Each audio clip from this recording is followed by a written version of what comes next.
የአርማጭሆ ባህል ኩሩ ነው። ጋብቻ ያጠና ነው። ደስ ሲያሰኘው ሲያስደስተው ጋን ጠላ ሰጥቻለሁ ብሎ እንደገና ይደግማል።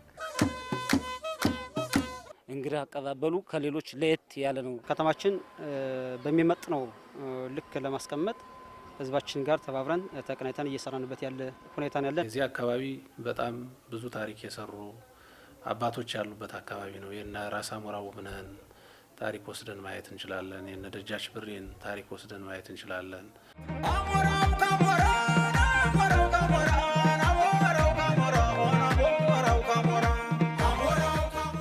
ታች አርማጭሆ ወረዳ የብዝሃ ሀብት ባህልና ታሪክ ባለቤት ነው። በእንግዳ ተቀባይነቱ የሚታወቀው የአርማጭሆ ህዝብ እንግዳን በክብር ተቀብሎ በክብር አስተናግዶ መሸኘት ያውቅበታል። ማህበረሰቡ በጋብቻ ተዛምዶ ተግባብቶና ተከባብሮም ይኖራል። የአርማጭሆ ባህል ኩሩ ነው። ጋብቻ ያጠና ነው። በሽምግልና የጸና ነው። ተጋብቶ በሚፋታበት ጊዜ ሲሆን አይፋታም። ቢቻል በተክሊል የተጋባም ብዙ ይኖራል። በዚያን ሰዓት ብዙ ሰው ደግሞ ዲቁና ይማራል። ወጣቱ በዲቁና በቤተ ክህነት ተምሮ ሲያገባ ቆርበው ነው የሚጋቡት አብዛኛዎቹ። አልፎ አልፎ እንደው አንዳንድ እንዳልመታደሉ ነው እንጂ እና ወጉ ባህሉ አርማጭሆ ክብር ያለው ነው። በጋብቻ ይከባበራል። አበልጅ ይከባበራል። እርስ በርሱ ይከባበራል። ትልቅ ሰው ያከብራል። በተለይ በእድሜ ምንም ይወቅ አይወቅ ድሃም ይሁን ሀብታም በእድሜ የበሰለን ሰው የማክበር ችሎታ ያለው አገር አርማጭሆ። ሁለተኛ ብሉ ጠጡ፣ እንዴት ዋላችሁ? እግዚአብሔር ይመስገን። ግባ ገባ። ባል ቢኖር ባይኖር እግር ውሃ ይዛ ትቀርባለች። ሴቷ ትታጠባለች፣ እግርን ትሰዳለች። የድካም የሚወጣው በውሃ ነው። ከታጠበ በኋላ ቡና ይዘረጋል፣ ቡና ይፈላል። ሰውየውን አታውቀው። ከዚያ በኋላ እንጀራ ይቀርባል። እንጀራ በልቶ ጠጥቶ ካበቃ በኋላ ከየት መጥተው ነው አባ? እኔማ ከእንደዚህ ያለ ሀገር ነው። አይ መልካም እንግዲህ ምን ችግር አለ ይብሉ። አዳራሽ አለ አርማጭሆ።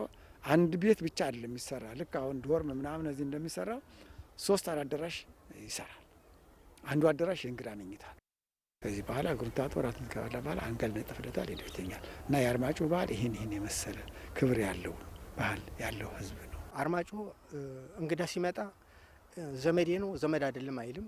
ሚስቱ ብቻ ናተኝ ባሌ ስለሌለ አትልም። ሴቷን ቢሆን እግር አጥባ አስቀምጣ ቡና አፍልታ አስተኝተው የክብር ልብስ የሳጥን ልብስ አውጥተው አልብሰው አብልተው አሳድሮ መሻኘት። ከዛ በኋላ ነው እንደው ሰው ምን መጣ ወዴት ነው የምትሄድ የነማን ግድም ነህ እንዴት ነህ ምናምን ብሎ እዞርዛ ታሪክ ይጠይቃል። እና የረጅም ጊዜ ታሪክ አርማጭሆ ራሱ ከስሙም ጋር ጨምሮ አርማው ዝሆኑ ጮሆ የሚለውም ጋር አብሮ ተያይዞ ይሄ የነበረው ሆኖ ታሪኩ ረጅም ታሪክ ያለው ነው። ብዙም የባህታዊ ሀገር ነው ተብሎ ይገመታል። ጸበልም ቢሆን ሟት የሚፈላልቀለት ዋሻም ቢሆን ጥሩ ያሉት ገዳማትም ቢሆን ያሉት አርማጭሆ የጻዲቃን አገር ነው ተብሎ ነው የሚገመተው። አያቶቻችን እና አባ ዘሪሁን እና አባ ዳሰው እነዚህ ታላላቅ ሰዎች የጻዲቃን አገር የነበሩ ናቸው። በእነዚህ ቦታዎች ሟት እንደ ሰሐራ ሟት እንደ አንገረ ሟት እንደዚህ አይነት ያሉ የፈለቀበት ሀገር ነው። ትኩስ ሟት፣ ቀዝቃዛ ሟት። አሁን ሰሐራ ሟት ላይ ብንሄድ ባህሉ ጥሩ እንትን ያለው አንጨብጭቦ ዘፉኖ ብሎ አይኑን ብዙ የሚድኑበት የነበረ ነው። ተስፋ ሰጪ ያለበት ነው እና ህዝቡም ቦታውም ተስፋ ያለው ነው። ህብረተሰቡ የተባረከ ነው። ህፃናቱ ትልቅን ያከብራል። ቢያንስ መንገድ የሚሄድ ሰው ሲያገኝ ቆሞ ነው የሚያሳልፍ። ለትልቅ ሰው ያንኛው ያሳልፋል፣ ያከብራል።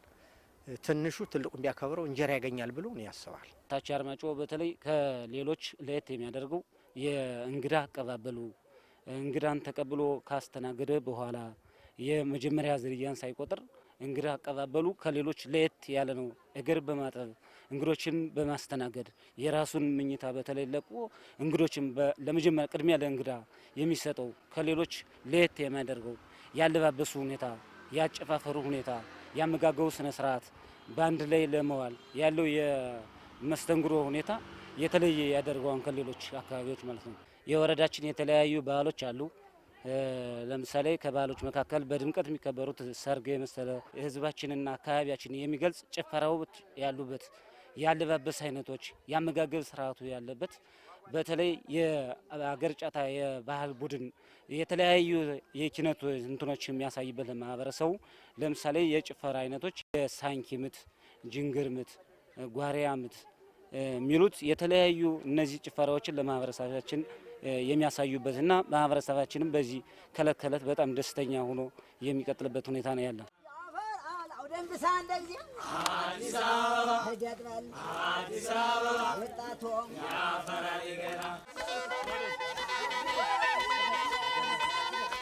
የአርማጭሆ ህዝብ አጠቃላይ ማህበረሰቡ ጀግና የሆነ ማህበረሰብ ነው።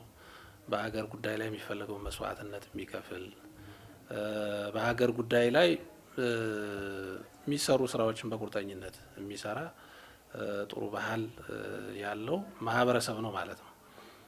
ወደ ኋላም ትንሽ ሂደን ብናይ የውጭ ወራሪዎች ሀገር ለማፍረስ በመጡበት ጊዜ እዚህ አካባቢ በጣም ብዙ ታሪክ የሰሩ አባቶች ያሉበት አካባቢ ነው። የነ ራስ አሞራ ውብነህን ታሪክ ወስደን ማየት እንችላለን። የነ ደጃች ብሬን ታሪክ ወስደን ማየት እንችላለን። ጠገዴ አርማጭሆ በቅርቡ በዚህ አካባቢም የነ ክቡር ቢትወደድ አዳነ መኮንን ታሪክ ወስደን ማየት እንችላለን። እነዚህ በሀገር ላይ መስዋዕትነትን የመክፈል በሀገር ሉዓላዊነት ላይ የጸና አቋም ይዞ ትግል በማድረግ የሀገር ክብር እንዳይደፈር በማድረግ በኩል ከፍተኛ የሆነ ስራ የሰሩ ናቸው ማለት ነው እና ከዛ በኋላም በሚፈጠሩ ኩነቶች ህዝባችን በብዙ መልኩ ታሪኩን አስጠብቆ ለመቀጠል ብዙ ስራዎችን እየሰራ የቆየ ማህበረሰብ ነው ማለት ነው። የታች አርማጭሆ ማህበረሰብ የራሱ የሆነ ባህላዊ ሰርግ ስነ ስርዓትም አለው። ሰርጉ በእርግጥ እንግዲህ በሁለት ተጋቢዎች መካከል ያው ይደገሳል። ምዜው ይመጣል። መጀመሪያ ምዜው ሲገባ ሁለት ሰዎችን ይልካል። መጣነ እንደዛ አይነት ይላል። ያው መቀመጫ ይሰጠው። አንዳንድ ጠላ መጀመሪያ ይጠጣሉ፣ አንዳንድ አይደገሙ። ያን ይዘው ይሄዳሉ። መልእክተኛ ሄዶ ግቡ ተፈቅዷል ተብሎ ይገባሉ። በመካከላቸው ዳኛ ይወጣል። የዳስ ዳኛ ምናልባት በሁለቱ ግጭት እንዳይኖር ዳኛ ይወጣል። የዳስ ዳኛ ይባላል። ያንኛው ዋስ ያስጠራል። ሁለት ዋስ ነው የሚጠሩት። ከዚህኛው ይጠራል፣ ከዛኛው ይጠራል። ዳግም ግን ሁለተኛ ዋስ ይጠራሉ። ምዜም ሁለተኛ ዋስ የሚጠራው የጠባይ ዋስ በሰላም ገብቶ በሰላም ሊወጣ ይህን ስርዓት ይይዛል። ያለው አባት ምዜ፣ አሽከር ምዜ በደረጃ ይጠየቃል። ይዘውት የሚመጡት ለሴትየቱ ካባ፣ ሱሪ፣ ቀበቶ ቆጥረው ያስረክባሉ። በሰረጤት ሆኖ እዛ ይቀመጣል። እዛ በኋላ ያላቸውን መስተንግዶ መጠጫው ምናምን ይዞ በአክብሮት ያስቀምጣል። በአልጋ የሚቀመጠውን፣ በወንበር የሚቀመጠውን፣ በምንጣፍ የሚቀመጠውን ያስቀምጣል በደረጃ። እዛ ወደ ድግሱ ከገቡ በኋላ ሲበላ ሲጠጣ መቼም ዘፈን ይመጣል። ያው እንግዲህ ዘፈኑ በአካባቢ የሚዘፈነው ወዲ አያሌው አናበለው አናበለው በማለት ያው በዚህ ይዘፈናል። ጋብቻ ስነ ስርዓት መጀመሪያ ይተጫጫል። ከተጫጨ በኋላ ወሬ ይፈጸማል። ቀን ይቆረጣል። ሚዜ ይመጣል። አባት ሚዜ፣ እግር ሚዜ የሚባል አለ። መተው ሚዜዎቹ መኳንንቱ ነገረ ፈጅ መኳንንት ተቀምጦ ቀኝና ግራ ባልጋ ሆኖ በወንበር ተሰልፈው ገብተው ምን ብላችሁ መጣችሁ? እናንተ አባት እኛ ልጅ ልንሆን ብለን እጃችሁ ተምን እንዳላችሁን እጅ መንሻ ይሰጣል። ካባ፣ ላንቃ፣ ሱሪ ተቆጥሮ በአባት ሚዜው ይሰጣል። ከዚያ በኋላ ሚዜው ይቀመጣል። መስተንግዶ ይቀርባል። ይበላል፣ ይጠጣል፣ ይጨፈራል፣ ይዘፈናል። በከፍተኛ ደረጃ አሸሸ ገዳይ እየተባለ የወላጅ አባት ስም እየተነሳ የወላጅ እናት ስም እየተነሳ የዘሩ አዛህርቱ የነደጃዝማች ገሌ የነፍታዳሪ ገሌ የእንደዚህ ሰር እየተባለ ስለምን እየወደቀ በቀኝ በግራ ይዘፈናል። የሴት ወገንም ዘፈን የዘፈን ውድድር አለ፣ ጭፈራ አለ። የሴቲቱ ወገን በዚህ ይሰለፋል። ምዜው ማን ያሸንፋል? ምዜው ተመርጦ ነው ተመራርጦ ድምፃዊ የሆኑ ወጣት ደስ ነው ወጣቶች ይሄዳሉ። ሲጨፈር አዳርም ከሆነ ያድራሉ። ጠዋት አስታጥቁልን ይባላል። እንደ ዛሬው ደረት ገልብጦ አይደለም የሚወጣው። አባት ሚዜው ያን የመጣ ካባ፣ ላንቃ፣ ሱሪ ሴትዮዋ ልብሳ ምትወጣ ይሰጣል። ሄዶ ቤተሰብ አስታጥቆ አልብሶ እኑ ተሸከሙ ይባላል። ሚዜው ገብቶ የተወሰኑ አሽከር ሚዜው ያዝላታል። ካባ ለብሳ ፊቷን ተሸፍና ልብ አልባ የሚባል ጥልፍ አለ ሱሪ በሱሪ መልክ ከልብሷ በበታች ታጥቃ ትወጣለች። እንደተሸፋፈነች ትመረቃለች እየዞረች ተመኳል። ደረቷ ይበቃል ለመበላበጫ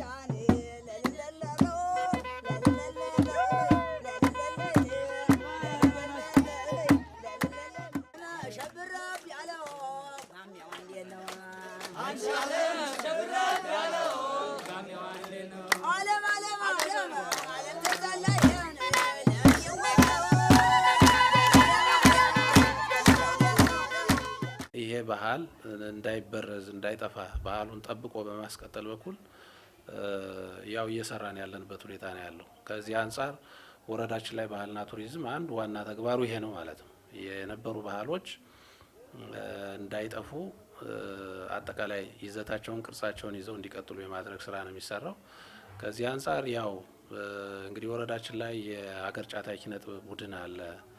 ይሄ አጠቃላይ ባህላችን ምን እንደሚመስል ፕራክቲካሊ በተግባር እያሳየ ማህበረሰቡ ደግሞ ይሄን ይዞ አጠናክሮ እንዲቀጥል ከእኛም ባለፈ ወደ ሌሎቹ አካባቢዎች የባህል በደንብ እንዲታወቅ ለሚዜው ደስ ሲያሰኘው ሲያስደስተው ጋን ጠላ ሰጥቻለሁ ብሎ እንደገና ይደግማል። ከዛ ደግሞ ታላቅ ሻኛ ምንም ተሰጥቶ ደግሞ ለሚዜ ስጋ ይበላል። ይህን ይደረጋል፣ በአክብሮት ይሰጣል። ከዚህ ላይ ዘፈን አማርኛ ሚዜው ሞቅ ካለው ጥሩ አማርኛ ይጥላል።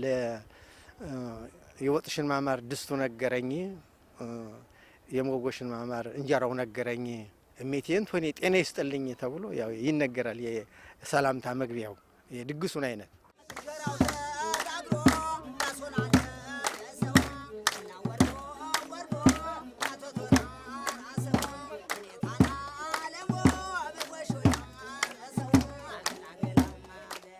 ሚዜው ደግሞ ማይደምቅ ከሆነ የሚዜው ዘፈን ለላ ሚል ከሆነ ሚዜው ምን ሆነሃል ብሎ ደግሞ ከዛኛው እንጀራ ነው እንጂ ጋሬጣን ወጣሃል ብሎ ደግሞ አማርኛ ይነሳል። ሁለቱም አማርኞች እንዲነሳሳ ያደርገዋል።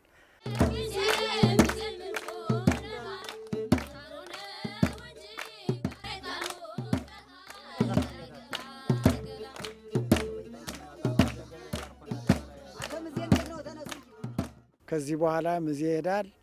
አያባቱ ወገን ጠብቆ ነው የሚቆይ። ሩቅ ሀገር ነው የሚገባባ። ቢያንስ የ2 ሰዓት የ3 ሰዓት የ4 ሰዓት መንገድ ጉዞ ነው። ተጉዞ ሲሄድ ሚዜ ሊመጣ ነው ተብሎ ወጣቱ ሴት ቆነጃጅቱ ተሰልፎ ሙዳይ በራሱ በአገልግሉ ይዞ አናስገባም ብሬን እያለ እያሸበሸበ ሚዜው ሲመጣ ይቀበላል። ሚዜው ሙሽራይቱን እንዳዘለ እሱ ከዚያ በኋላ ይከበከባል። ሙሽራው ይከበከባል። አጃቢዎች አሉት። ጫጉላ 7 ጫጉላ አለው ከሱ ጋር የሚበላ 7 ቀን እስከ 40 ቀን የሚበላ እነሱ እየጨፈሩ እልል እየተባለ እየተደነከረ ቅልጥ ባካችሁ ደክሟቸው አላግቧቸው ይላል ትላልቁ ሰው። የለም ይዝፈኑ ሲበላ ነው ያደረ እየተጨፈረ ይገባሉ። ያን ሙዳ ያስረክበው ከዚያ በኋላ ከተነጠፈው ምንጣፍ ገብተው ይቀመጣሉ። ከዚያ በኋላ ሙሽራ ለማየት ሙሽራት አትታይም፣ ትሸፈናለች። ካባው ይወልቃል፣ ኩታዋን ለብሳ ትቀመጣለች። ያችን ሙሽራ ለማየት የሚመጣ ወጣት ህጻናት፣ ወጣቶች፣ ሴቶች ቀለበት ይዘው ወይም የሆነ መያዣ ይዘው ካልሆነ ፊቷን ማየት አይችሉ። አሽከር ሚዜው ይጠብቅና አምጡ ቀለበት ልናሳያችሁ ሙሽራችን፣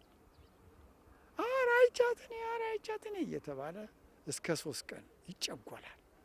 እንኳንቱ እየተበላ እየተጠጣ እየተጨፈረ እየተዘፈነ አማርኛ እየተጣለ በ3ኛው ቀን እቺ ሙሽራ ታዝላ አሁንም እሱ ተከትሎ በጎን በቀኝ እሷ በግራ ምርቃን ይካሄዳል። በመኳንንቱ ውስጥ መኳንንቱ ይመርቃል። ጊተር ይመርቃል፣ ልብስ ይመርቃል፣ ብር ይመርቃል።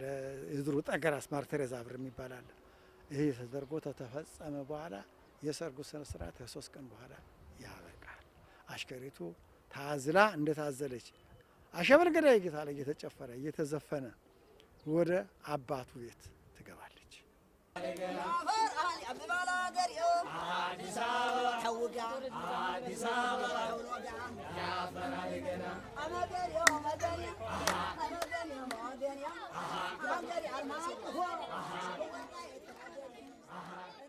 ወረዳው በርከት ያሉ የሚዳሰሱና የማይዳሰሱ ቅርሶች ባለቤት ነው።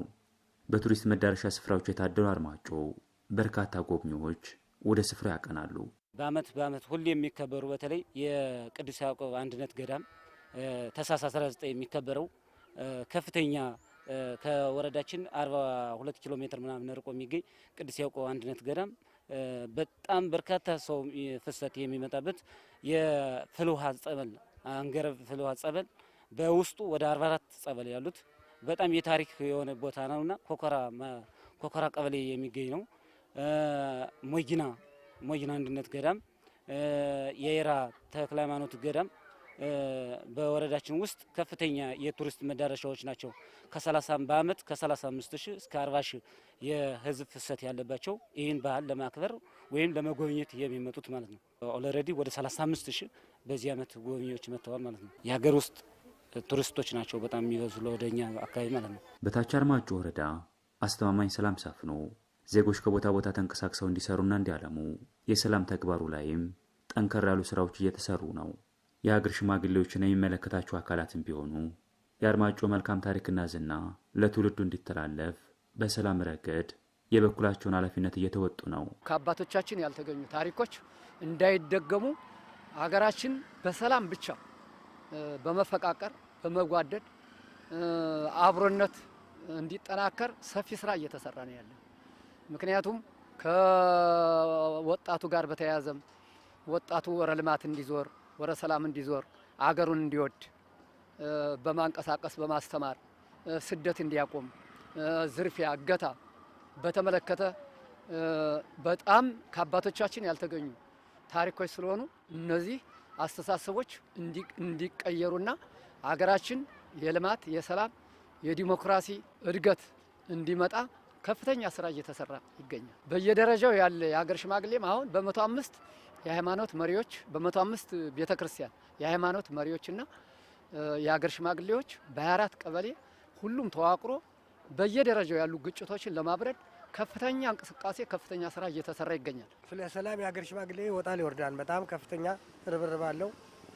ያው እነዚህን የወጡ ሰዎች ምሕረት በማስጠየቅ በመግባባት ተው ይጎዳችኋል፣ ትጎዳላችሁ፣ መግደልም ጥሩ አይደለም፣ መሞትም ጥሩ አይደለም እያለ ብዙዎችን የወጡ ሰዎች እያስገባን እንገኛለን። በክልላችን አካባቢ የታዩ ችግሮችም ወረዳችን ላይ ፈተና ሆነው የቆዩበት ሁኔታ ነው ያለው። የወረዳችን ማህበረሰብ ወስደን ካየን በተለይ አሁን ላለንበት አንጻራዊ ሰላም የማህበረሰቡ አስተዋጽኦ እጅግ በጣም ከፍተኛ ነው ብሎ መውሰድ ያስፈልጋል ማለት ነው። እንዲያው አንዱ ነገር ወረዳችን ወስደን ብናይ እኛ አካባቢ እንዲህ አይነት ችግር እንዳይፈጠር ህብረተሰቡ በብዙ መልኩ ያገዘበት ሁኔታ ነው ያለው ማለት ነው። በተለይ ወረዳ ማዕከላችን ክብሩን አስጠብቆ እየቀጠለበት ሁኔታ ነው ያለው ማለት ነው። እሱ ብቻ ሳይሆን በተለይ በሁሉም ቀበሌ ወረዳችን ውስጥ ባሉ ቀበሌዎች መደበኛ የልማት ተግባራት ሳይቋረጡ የቆዩበት ሁኔታ ነው ያለው ማለት ነው እና ከዚህ አንጻር ይሄ ለምን ሆነ ብለን ወስደን ካየን የህብረተሰቡ ድርሻ እጅግ በጣም ከፍተኛ ነው ማለት ነው። የሰላም ተግባሩን ከማከናወን ባሻገር ወረዳዋን ጽዱና ምቹ ለማድረግ በመዲናዋ የኮሪደር ስራ ተጀምሯል። ይህም ሳንጃ ከተማን የተሻለ ገጽታ እንድትጎናጸፍ ያግዛታል። ከተማችን በሚመጥነው ልክ ለማስቀመጥ ህዝባችን ጋር ተባብረን ተቀናይተን እየሰራንበት ያለ ሁኔታ ነው ያለ። እንደሚታወቀው ይህ ከተማ ለዘመናት የቆየ ከተማ ነው። ለሀገረ መንግስት ግንባታ የበኩሉን ድርሻ የተወጣ ህዝብና ከተማ ነው። ህዝባችን ደስተኛ ነው ለመናገር። በዚህ ስራ ለወጣቱ የስራ ዕድል ፈጠራ በማድረግ በኩል ለከተማችን የገጽታ ግንባታ ከፍተኛ የሆነ አበርክቶ እንዲስብ በማድረግ በኩል ከፍተኛ ድርሻና አስተዋጽኦ እየጎላ ነው ማለት ይቻላል። ከዚህ ጋር በተያያዘ ማህበረሰባችን ሀሳብ ብቻ ሳይሆን በገንዘብ ለማገዝ ፍቃደኛ ነው። እዚህ ከተማ ብቻ ሳይሆን ከከተማው ወጣም ባለ መንገድ የዲያስፖራ ማህበረሰብ ባላውቱም ከጎናችን ሆኖ ለማገዝ ፍቃደኛ ነው። ማህበረሰቡም የበኩሉን ድርሻ ለመወጣትን ኮሚቴ ተዋቅሮ ወደ ስራ የገባበት መንገድም አለ። ምናልባት በተግባር ምዕራፍ ሂደታችን ቀጣይነት ስላለው ስራዎች እየተሰሩ ያሉት በፌዝ እስከሆነ ድረስ በተለይ ዋና መንገዶች አካባቢ ስራዎችን ለመስራት ጥረት እያደረግንበት ያለው ሁኔታ ነው ያለው። የመጀመሪያ ፌዛችን እስከ የካቲት መጨረሻ አካባቢ የመጨረስ ስራዎችን በቅድ ደረጃ ይዘን እየሰራን ያለን። በተሟላ መንገድ በአጭር ጊዜ ውስጥ የኮሪደር ልማቱን አልምተን ያው የሚፈለገውን ግብ ለማሳካት ሀብት ኮሚቴ አቋቁመን እየሰበሰብን ያለንበት ሁኔታ ነው ያለው ማለት ነው። ስለዚህ ሀብት እየሰበሰብን ነው። ፕራክቲካል ደግሞ መሬት ላይ የሚሰሩ ስራዎችን እየሰራን ነው።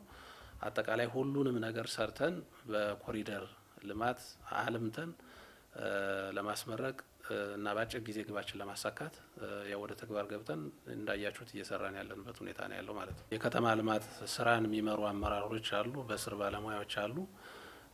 አጠቃላይ አብይ ኮሚቴውን ምን ባለውበት እየገመገምን አጠቃላይ ስራዎችን በጥብቅ ዲሲፕሊን እየፈጸምን ያለንበት ሁኔታ ነው ያለው። ሌሎች በተለይ ኮሪደር ልማት ያጠናቀቁ ከተሞችንም በተመለከተ ያላቸው ኤክስፔሪየንስ ምንድን ነው፣ እነዛ ወስደን የምንሰራው ጥሩ ተሞክሮ ምንድን ነው የሚለውን እሱን ተሞክሮ እየወሰድን ከአካባቢያችን ተጨባጭ አንጻር መስራት ያለብንን ነገር እየሰራን ያለንበት ሁኔታ ነው ያለው ማለት ነው።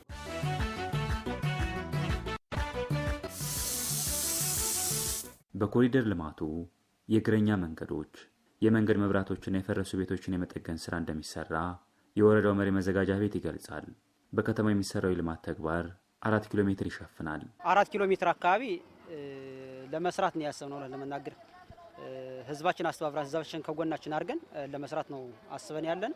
ምናልባት መንገዶችን የማስዋብ አንዳንድ ችግኝ ተከላዎችን የመትከል ለመንገዱ ለኮሪደር ልማቱ ሊመጥን የሚችሉ ለመንገዶች ምቹ ሁኔታ እንዲፈጥሩ ለእግረኛ ምቹ ሁኔታ እንዲፈጥሩ የማድረግ ስራ ለመስራት ነው። ከቀለሙ በተጨማሪ እነዚህ ስራዎችን አብረን አካተን ለመስራት ያሰብንበት ሁኔታ ነው ያለ። ከዛ በተጨማሪ የፈራረሱ ቤቶችንም ጥራታቸውን ደረጃቸውን እንዲጠብቁ ከሌሎች ጋር እንዲመሳሰሉ የማድረግ ስራ የቅድሚያ ስራ ያደረግ ነው። የተሻለ ቤቶች ወደ ቀለም እንዲገቡና ቀለሞች እንዲቀቡ የማድረግ ስራ፣ የፈራረሱ ቤቶች ደግሞ በአዲስ እንዲሰሩ በብሎኬት ደረጃቸውን ጠብቀው ለከተማው ውበት ሊመጥኑ የሚችሉ ነገ ከተማችን እና ህዝባችን የሚጠይቀው ጥያቄ የከተማ ስራ ጥያቄ ነው።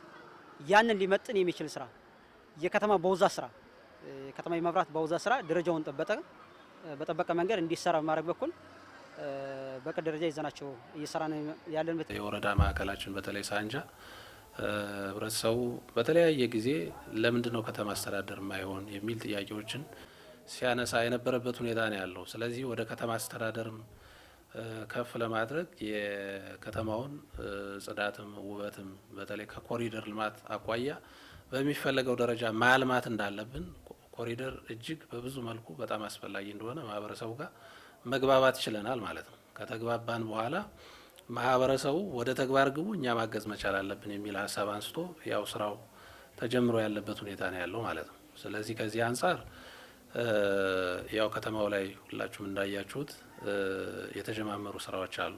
ፕላኑ መሰረት ደረጃቸውን ጠብቀው መሰራት ያለባቸው ቤቶችንም በተመለከተ እነሱን አስተካክሎ እንዲሰሩ የማድረግ ከዚህ አንጻርም ህብረተሰቡ ቁርጠኛ ሆኖ በደንብ እንዲሰራ የማድረግ ስራ እየተሰራ ያለበት ሁኔታ ነው ያለው። በኮሪደር ልማቱ እየተሳተፉ የሚገኙ ወጣቶች ከተማዋን ለማዘመን በተያዘው ውጥን የበኩላቸው እንደሚወጡ አንስተዋል። ሀብታሙ ዘውዱ እባላለሁ። አጠቃላይ ጀነራል የኮንቴክስት ስራና የኮሪደር ልማት ባለሙያ ነኝ። በዚህ ስራ ላይ ከጎንደር ነው የመጣ ነው። በስሬ ብዙ ባለሙያዎችን እና እዚህ አካባቢ ተወላጅ ልጆችን ሰብስቤ ወደ ስራ እንዲሰማሩ የምንችለውን ነገር አድርገናል። ከተማዋ ከበፊቷ የነበረችው እይታዋ አሁን የተሻለ እይታ በማሳየታችን በጣም ከምንም በላይ ደስተኛ ነኝ። እኛ ሙሉ 100% ስራችን በጥራት ለመስራት ቁርጠኝነታችን እናሳያለን። አሁንም እንዳያችሁት የተሰራው ነገር ጥራቱን በጠበቀ መንገድ ነው። ጥራቱን በጠበቀ መንገድ ማለት የመጀመሪያ ምንድነው? በ5 አይነት ደረጃ ነው የሚሰሩ ስራዎች አሉ። በ5 አይነት ደረጃ ማለት የመጀመሪያ ፑቲ ነው፣ ሁለተኛው ፕራይመሪ ነው፣ ሶስተኛው ኮንቴክስትራ ነው። ይሄ ርጭቱ ነጠብጣቡ ውበቱን የሚያጎለው፣ አራተኛ የኮሪደር ቀለም ራሱን የቻለ ቅይጥ ስላለው ራሱን የቻለ የኮሪደር ቀለም ነው። የመጨረሻውና ዋነኛው ቫርኒሽ ነው። በኮሪደር ስታንዳርድ ተሰርቶ የመጣ ከፒያሳ እስከ ቆላ ድባ ድረስ ያሉት ስራዎች የተሰሩበት የመጨረሻው ቫርኒሽ ነው። ቫርኒሹ ምንድነው አገልግሎቱ? ዋተር ፕሩፍ እንዲሆንና ውበቱን የተሻለ እንዲያጎላ የሚሆን ስለሆነ በጥራትና በጥንቃቄ የተሰራ ስራ ነው። እንዳልካቸው መኩሪያ እባላለሁ። በኮሪደር ልማት በጣም ደስተኞች ነን። በጣም ደስ የሚል ነገር ከመጀመሪያው ጀምሮ አብረን ነበርነ።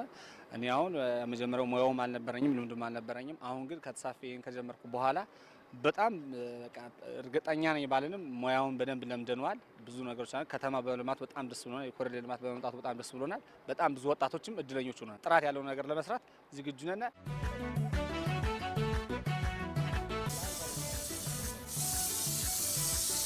በታሪክና በተፈጥሮ ሀብት የታደለው ታች አርማጮ ዓመት እስከ ዓመት የሚፈሱ ወንዞችም አሉት። ይህ ደግሞ አርሶ አደሮች በዓመት 3 ጊዜና ከዚያ በላይ እንዲያመርቱ እድል ፈጥሮላቸዋል። እዚህ ስራ ተገባሁ 3 ዓመትና 4 ዓመት እየሞላኝ ነው። ያው በጋም ተከረምትም ሰራለሁ። ደህና ነው ባለበት ስራ ጥሩ ላይ ነው እናገኛለን። በአጠቃላይ ቢያንስ ከ30 እስከ 35 ባለው ሰራተኛ የሚያስተናግድ ነው። ባለፈው አንድ 13 ሄክታር ነው ሸፍነን የከረም። እነዛ ደግሞ በሁሉም ጠቃሚ ነው የነበረን ባለፈው ወቅት። አሁን ላይ ደግሞ ያው እየሰራ ነው። እዚህ ቦታ ማለ ቢያንስ ከ30 በላይ ሰራተኛ አለ። ሁሉም እንግዲህ ዘንድሮ 25 ሄክታር ነው ዘንድሮ ሸፍነን። ጅሟላ ቢያንስ ያው ታንድ ቦታ 5 ሄክታር መሬት 1.5 1.6 ይሸጣና ተገኘ። በባለፈው 130 ነው ያወጣን። ዘንድሮ 150 እናወጣለን ብለን ያስበናል። ያው ዘንድሮ ምርጥ ነው ያስባል። ባለፈው ዘንድሮ የተሻለ ይመስለኛል። ባለው ነገር ሽንኩርት፣ ጎመን፣ ስንዴም እንዘራለን። እዚያ ተቻለ ቲማቲምም እየዘራን የተሻለ ሆኖ አግኝቼ በጣም እየሰራበት ነውና በጣም አሪፍ ነው። ትንሽ ችግሩ የመዳበሪያ ትንሽ ጥሮታ አንዳንዴ አለ፣ ግን አሁን ጥሩ ላይ ነን። በጣም አሪፍ ነው። አንዳንዴ ትንሽ ያው የወቅት ችግር አለው እንጂ እኔ ተሽሎ ደስተኛ ሆኜ ህይወት መርጬ መኖረው በዚህ ነው። በጣም አሪፍ ነው ብዬ ነው የማስበው እና እኔ እንጃ ከኔ ማለት ነው ልክ በቃ ወጣቱም ሆነ ሁሉም ተሳትፎ በዚህ እንዲኖር ነው የምመኘው እና ደስተኛ ሆኜ ነው የምኖረው ያለሁት። በጣም አሪፍ ላይ ነው። ከሁሉም ነገር የተሻለ ሆኖ የማገኘው በዚህ ምርት ነው። ከዚህ በፊት ሰርተን አሁን ጥቅምት ደራሽ ጨርሰናል። በጣም አሪፍ ነው። ውጤታማ ሆነናል። እግዚአብሔር ይመስገን። አሁንም ላይ ደግሞ እንግዲህ ቀጣይ ደግሞ እያየን ወደፊቱ ጥሩ ላይ ነው ብለን እናስባለን። እስካሁን ደህና ነው፣ ምንም አይልም። ከዚህ በኋላ ደግሞ እንግዲህ የሚሆነውን እስኪ እናያለን እና አሪፍ ላይ ነው። አብዛኛው ሰው መስኖን ወይም ደግሞ የበጋ ስንዴን የኔ ብሎ ጥቅሙን አውቆ በመስራት ረገድ የተሻለ እንቅስቃሴ ነው ብሎ መውሰድ ይቻላል። ስለዚህ በግንዛቤ ደረጃ አሁን አርሶ አደሩ የተሻለ ግንዛቤ ነው ያለው። ከዚህ በፊት በነበረው ይዘራና የማረም ችግር ነበር፣ ውሃ የማጠጣት ችግር ነበር። ያ ችግር አሁን ተቀርፏል ብለን እንወስዳለን። ከዛ ውጭ ከመደበኛ መስኖ ወስደን ስናይ 3600 አካባቢ ነው የነበረ እቅዳችን። ከእቅዳችን በላይ መከወን ችለናል በዚህ አመት ማለት ነው። የመጀመሪያውን ዙር ነባር መስኖና አዲስ መስኖ ማለት ነው። ስለዚህ አሁን አጠቃላይ ከመስኖ እንቅስቃሴ ጋር ወስደን ስናይ እንደኛ ወረዳ ሰፊ ፖቴንሻል ያለን ነው በመስኖ በኩል። በዚህ በኩል አርሶ አደሩን አሁን ግንዛቤ ስለ መስኖ ያን ያህል ግንዛቤ አያስፈልገውም። ሁሉም ሰው የመስኖን ጥቅም ተረድቶ ከዝናብ ጥገኝነት ወጥቶ በመስኖ ሰፊ እንቅስቃሴ እያደረገ ይገኛል። እኛን አሁን አንዳንድ ችግር የሚገጥመን ምንድን ነው? ከመስኖ አልሚዎች ጋር ለምሳሌ ቲማቲምን ወስደን ብንወስድ፣ በሰልን ብንወስድ ከመዳበሪያ አጠቃቀማቸው ከሬሾ በላይ ይጠቀማሉ። ለምሳሌ ለቲማቲም 1 በ1 ነው፣ ለበሰልም በተመሳሳይ ነው። ስለዚህ እነሱ ግን እስከ 3 ኩንታል 4 5 ሲሰጥ ነው የሚሰጥ በሚል የመዳበሪያ አጠቃቀማቸው ትንሽ መሰረታዊ ችግር አለበት። አሁን እሱን እኛ በተለይ ባለቤቶችን እየወሰድን ግንዛቤ በመፍጠር አሁን ወደ ኖርማሉ እየመጡ ነው። ስለዚህ አሁን አጠቃላይ እንደኛ ወረዳ የመደበኛ መስኖ እንቅስቃሴ ሰፊ ትኩረት ተሰጥቶት አብዛኛው ሰው ወደ መስኖ እየገባበት ያለ ሂደት ነው።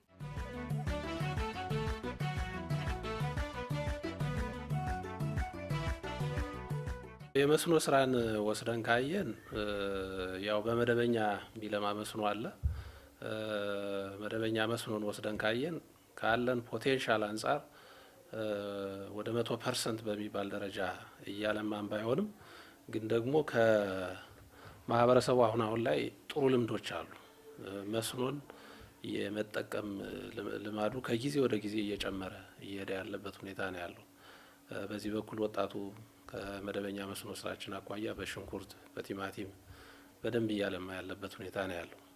ስለዚህ ከዚህ አንጻር በዚህ አመት ያለውን እቅዳችን እንኳን ወስደን ብናይ አሁን ከእቅዳችን አንጻር በመደበኛ በነባር መስኖም ወስደን ካየን በአዲስ መደበኛ ላይ የምናለማቸው የመስኖ ስራዎችንም በተመለከተ በእቅዳችን ወስደን ካየን ከ100% በላይ እየፈጸምን ያለንበት ሁኔታ ነው ያለው። በዚህ አመት ካቀድ ነው አንጻር ማለት ነው። በጥቅል አጠቃላይ ከመስኖ ፖቴንሻላችን አኳያ ደግሞ በጥሩ ደረጃ እየሄደ ያለበት ሁኔታ ነው ያለው። ይሄን ይበልጥ በደንብ አጠናክሮ መስራት ያስፈልጋል ማለት ነው። ጠቀሜታውን አውቆ አሁን በደንብ እያለማ ያለበት ሁኔታ ነው ያለው። ይሄን ቀጣይ አጠናክረን መቀጠል ይኖርብናል ማለት ነው። ስለዚህ በጥቅሉ መስኖን ወስደን ካየን ማህበረሰቡ በመስኖ ዙሪያ ያለው አመለካከት በተግባርም እየሰራ ያለ ስራ ከጊዜ ወደ ጊዜ በተሻለ መንገድ እየሰራ እያለማ ያለበት ሁኔታ ነው ያለው። በበጋ መስኖ ልማት ከስንዴ ከቲማቲምና ከሽንኩርት ከ360 ሺህ ኩንታል በላይ ምርት እንደሚጠበቅም ይገለጻል። በዚህ አመት ግን በአራቱም ቀበሌ ያለው የቀበሌ ባለሙያው ተረጋግቶ አርሶ አደሩን በመደገፍ ስራዎችን በመስራት ሰፊ እንቅስቃሴ አድርጓል። እሱ ብቻ ሳይሆን የወረዳ ባለሙያዎችም ቢሆን በተከታታይ አሁን ለ4 ጊዜ የመስክ ስምሪት አድርገን በአራቱም ቀበሌ ገብተው ተግባሩን ሊደግፉት ስለቻሉ አሁን 744 ሄክታር በስንዴ ተሸፈናል። በሁሉም ቀበሌዎች በሚያስብል ደረጃ ማለት ነው። በሁሉም ቀበሌዎች አዲስ መስኖ 10/90 ነው የተሰጠነ። አሁን ያለነ 1141 ሄክታር ደርሰናል። ስለዚህ አጠቃላይ መደበኛ መስኖዎች 3600 ነው እቅዳችን። አጠቃላይ 3651 ሄክታር አጠቃላይ ከመስኖ አንጻር 100% ነን ብሎ መውሰድ ይሻላል። ስንዴ ወደ 22320 ኩንታል እንጠብቃለን። ቲማቲም ከቲማቲሟን ብቻ ስናወጣት 487 ነው። ወደ 159 ሺህ አካባቢ ኩንታል እንጠብቃለን። በሰሉን በተመሳሳይ 530 ሄክታር ነው በሰል ወደ 179 ኩንታል አካባቢ ምርት እንጠብቃለን ማለት ነው።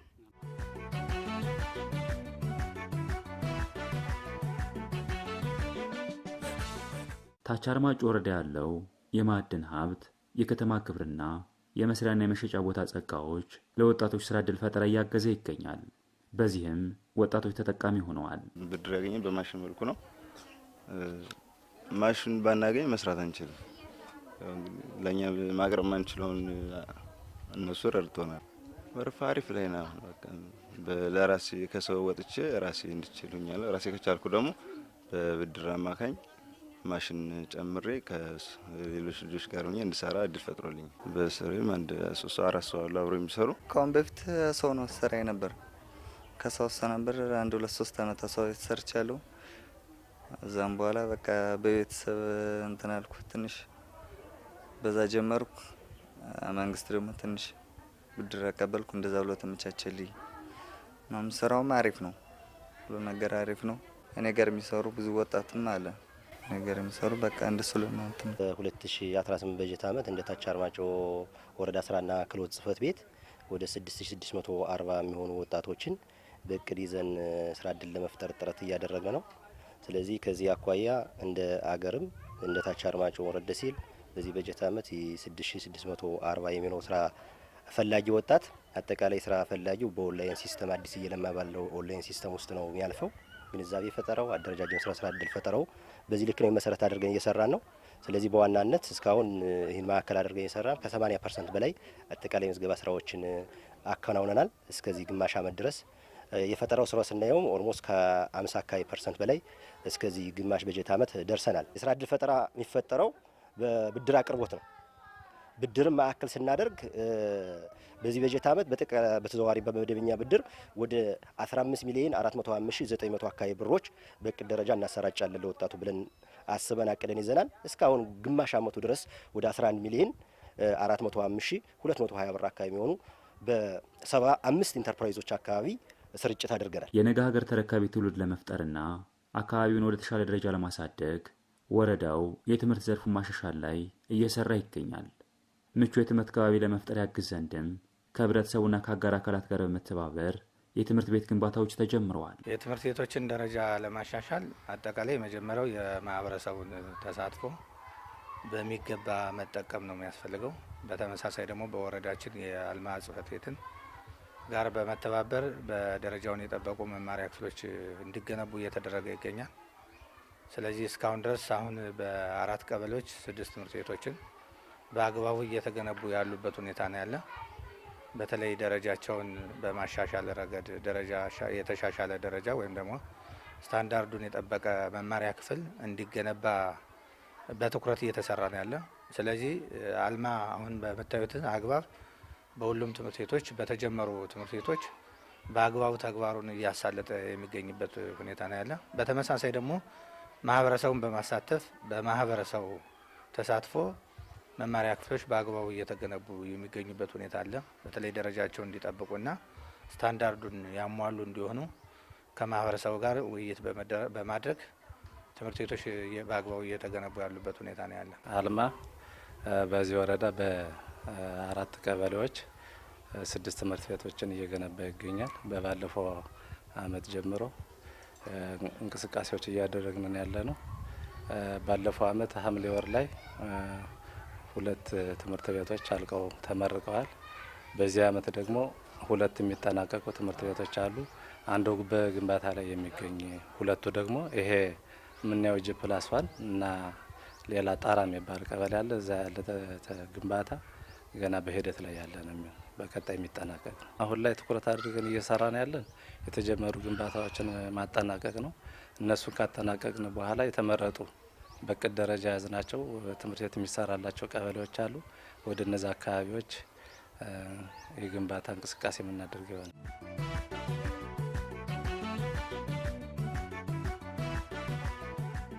ትምህርት ጽሕፈት ቤት ጀምሮ አጠቃላይ ሙያተኛውን አጠቃላይ መምህራንን እርሰ መምህራንን በማወያየት እንደ ደረጃ በታች የሆኑ ትምህርት ቤቶች ደረጃቸውን ማሻሻል እንዳለባቸው፣ በተለይ ደግሞ በዚህ በማሻሻል ሂደት ላይ ህብረተሰቡ የሚጠበቁ ነገሮችን ለህብረተሰቡ በማስገንዘብ ህብረተሰቡም በተለይ ከአስፈላጊ ከዚህ ከመሰረተ ልማት ግንባታ ጋር በተያያዘ ሌሎች ከትምህርት አስፈላጊ ቁሳቁሶች ግብአቶች ከማሟላት አኳያ ማገዝ ያለበትን ነገር እንዲያግዝ ግንዛቤ በመፍጠር ወደ ሁሉም አካባቢ ተደራሽ ሆነን ስራ ለመስራት ጀምረን ያው በተግባር እየሰራን ያለንበት ሁኔታ ነው ያለው። በዚህ በኩል የህብረተሰቡን አመለካከት ወስደን ካየን ህብረተሰቡ ለትምህርት ያለው አመለካከት ሁላችንም እንደምናውቀው በጣም ጥሩ ነው። እዚህ አካባቢ ደግሞ ያለውን ነገር በተለይ አሁን ከገጠመን ከሰላም ችግር አኳያም ያለው ሁኔታ አስገንዝበን ህብረተሰቡ በትምህርት ላይ ግልጽ የሆነ አቋም ይዞ ትምህርትም ወረዳችን ላይ አንድ ምንም አይነት የማደናቀፍ ስራ እንዳይሰራ አቋም ይዞ በሁሉም አካባቢ የመማር ማስተማር ስራው ተጠናክሮ እንዲቀጥል እየተደረገ ያለበት ሁኔታ ነው ያለው። ቅድም እንደገለጽኩልህ በሀብትም በተለያየ መልኩ ህብረተሰቡ እየደገፈ መገንባት ያለባቸው ግንባታዎችም እየተገነቡ እና በአጠቃላይ ጥሩ ጅምሮች ያሉበት ሁኔታ ነው ያለው። ይሄን ይበልጥ አስፍተን አጠናክረን መቀጠል ይኖርብናል ማለት ነው። የበርካታ ጸጋዎች ባለቤት የሆነውን ታች አርማጮ ወረዳ በጋራ ለማልማት ለባለ ሀብቶች ጥሪ ቀርቧል። ታች አርማጮ የብዙ ጸጋ ባለቤት የሆነ ወረዳ ነው። በብዙ መልኩ በጣም ብዙ ጸጋዎች አሉ። ባለ ሀብቱ ወደ አካባቢያችን እንዲመጣና ኢንቨስት እንዲያደርግ ለማድረግ ስራዎችን እየሰራን ያለንበት ሁኔታ ነው ያለው። ከዚህ አንጻር ወስደን ካየን አንዳንድ ጅምር ስራዎች አሉ። እዚህ በማደያ አገልግሎት የተጀመሩ ስራዎች አሉ። በሆቴል ኢንቨስትመንት የተጀመሩ ስራዎች አሉ። ሌሎች ስራዎችም አሉ ማለት ነው። ስለዚህ ግን ካለን ጸጋ አኳያ አሁንም በሚፈለገው ደረጃ ከማልማት አኳያ ወስደን ካየን የተጀመረ እንጂ በሚፈለገው ደረጃ ወደ ተግባር ያልገባንበት ሁኔታ ስላለ ከቀጣይ አኳያ አስፍተን መቀጠል ይኖርብናል ማለት ነው። ስለዚህ በዚህ አጋጣሚ ወረዳችን ላይ መጥተው ማልማት የሚፈልጉ ባለሀብቶች እንደ ወረዳ አስተዳደር ምክር ቤት በፍጥነት አስፈላጊ ነገሮችን ወስነን ወደ ተግባር የምናስገባ መሆኑን በዚህ አጋጣሚ መልእክት ማስተላለፍ ፈልጋለሁ። አርማጮን መጥተው እንዲያለሙም ጥሪ ያስተላልፋለሁ ማለት ነው።